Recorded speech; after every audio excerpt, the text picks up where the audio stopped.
महाराष्ट्रातील सत्ताधारी महायुती सरकारमध्ये समन्वय आणि अंतर्गत आदर राखण्यावरून पुन्हा एकदा प्रचंड मोठा राजकीय भडका उडाला। नवी मुंबई महानगरपालिकेच्या अधिकृत आरोग्य विषयक कार्यक्रमाच्या निमंत्रण पत्रिकेतून राज्याचे माजी मुख्यमंत्री, विद्यमान उपमुख्यमंत्री आणि ठाणे जिल्ह्याचे पालकमंत्री एकनाथ शिंदे यांचं नाव पूर्णपणे वगळण्यात आल्यानं शिवसेना शिंदे गट आणि भारतीय जनता पक्ष अर्थात भाजप यांच्यातील अंतर्गत संघर्ष टोकाच्या पातळीवर पोहोचलाय। ठाणे आणि नवी मुंबई हा एकनाथ शिंदे यांचा बालेकिल्ला मानला जातो, पण थेट त्यांच्याच गृह जिल्ह्यात आणि बालेकिल्ल्यात त्यांना अशा प्रकारे वारंवार डावललं जात असल्यानं महायुतीमधील राजकीय वातावरण प्रचंड चिघळलंय। या घटनेमुळे संतप्त झालेल्या शिवसेनेच्या कार्यकर्त्यांनी आणि नेत्यांनी थेट रस्त्यावर उतरून भाजपचे स्थानिक वजनदार नेते आणि वनमंत्री गणेश नाईक यांच्या ताफ्याला घेराव घालत जाब विचारण्याचा प्रयत्न केल्यानं महायुतीतील अंतर्गत दरी आणि सत्तेचा संघर्ष आता उघडपणे चव्हाट्यावर आलाय।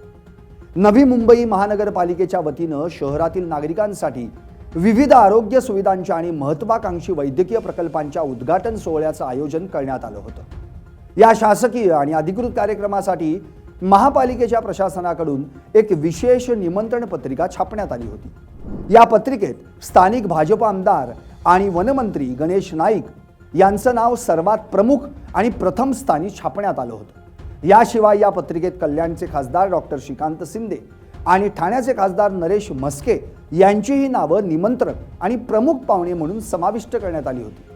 मात्र संपूर्ण जिल्ह्याचं पालकत्व ज्यांच्याकडे आहे आणि जे राज्याचे उपमुख्यमंत्री म्हणून कारभार पाहत आहेत त्या एकनाथ शिंदे यांचं नाव मात्र या संपूर्ण निमंत्रण पत्रिकेतून पूर्णपणे गायब होतं। राजशिष्टाचार आणि प्रशासकीय नियमांनुसार जिल्ह्याच्या पालकमंत्र्यांचं नाव शासकीय निमंत्रण पत्रिकेत असणं अनिवार्य असतानाही प्रशासनानं आणि स्थानिक सत्ताधाऱ्यांनी शिंदेंचं नाव जाणीवपूर्वक डावलल्याचा थेट आरोप शिवसेनेकडून करण्यात आला। ही पत्रिका समोर येताच राजकीय वर्तुळात एकच खळबळ उडाली आणि महायुतीमधील अंतर्गत धुसफूस पुन्हा एकदा चव्हाट्यावर आली। या गंभीर प्रकारामुळे शिवसेना शिंदे गटाच्या स्थानिक नेत्यांचा आणि कार्यकर्त्यांचा संयम सुटला आणि त्यांनी अत्यंत आक्रमक पवित्रा घेतला।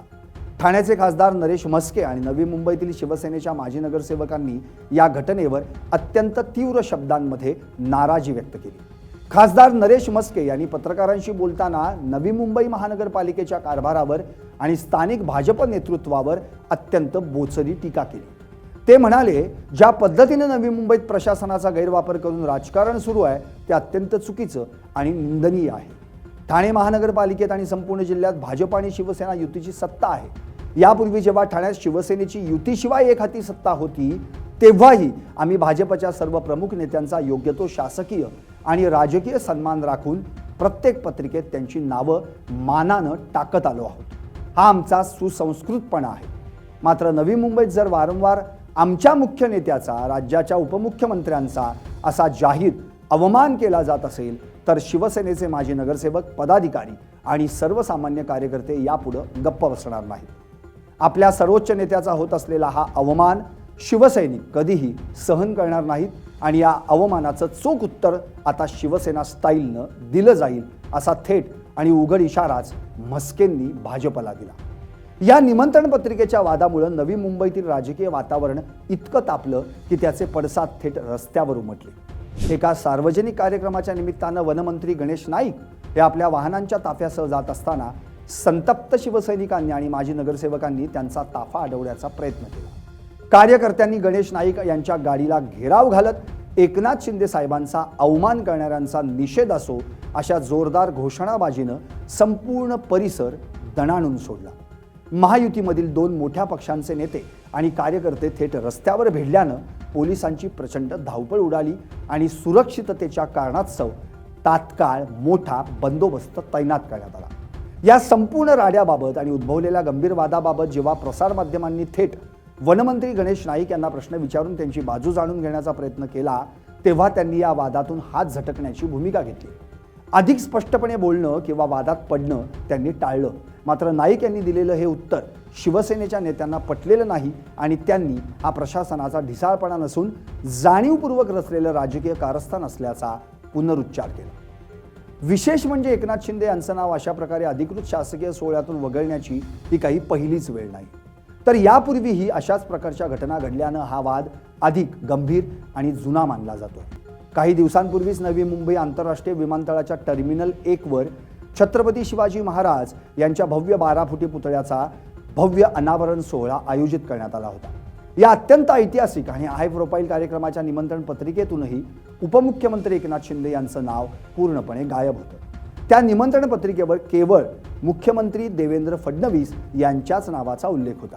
एकनाथ शिंदे हे ठाणे आणि नवी मुंबईचे प्रतिनिधित्व करत असूनही त्यांना एवढ्या मोठ्या आंतरराष्ट्रीय प्रकल्पाच्या आणि शिवरायांच्या पुतळा अनावरणाच्या कार्यक्रमातून डावलल्यानं तेव्हाही महायुतीत मोठं वादळ निर्माण झालं होतं. या निमंत्रण वादाचे तीव्र पडसाद थेट राज्य मंत्रिमंडळाच्या अधिकृत बैठकीतही उमटले, जिथं शिवसेनेच्या अनेक मंत्र्यांनी प्रशासकीय अधिकाऱ्यांच्या कार्यपद्धतीवर आणि भाजपच्या दबावाच्या राजकारणावर थेट आणि अत्यंत तीव्र शब्दात आक्षेप घेतला होता.